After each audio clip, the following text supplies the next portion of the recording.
తీయదనం తెలుగు జాతి గొప్పతనం తెలుసుకున్న వాళ్ళకి తెలుగే ఒక మూలధనం తల్లి తండ్రి నేర్పినట్టి మాతృభాషరా తెలుగు మరచిపోతే వాళ్ళని నువ్వు మరచినట్టురా ఇది మరువబోకురా తెలుగు భాష తీయదనం తెలుగు జాతి గొప్పతనం తెలుసుకున్న వాళ్ళకి తెలుగే ఒక మూలధనం తల్లి తండ్రి నేర్పినట్టి మాతృభాషరా తెలుగు మరచిపోతే వాళ్ళని నువ్వు మరచినట్టురా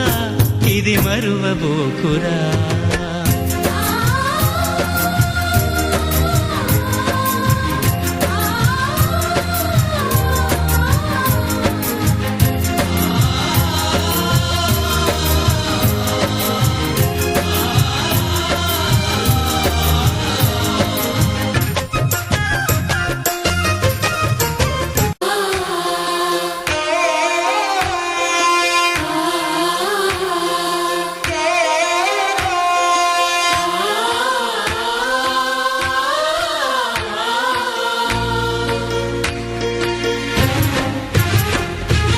తెలుగు భాష తీయదనం తెలుగు జాతి గొప్పతనం తెలుసుకున్న వాళ్ళ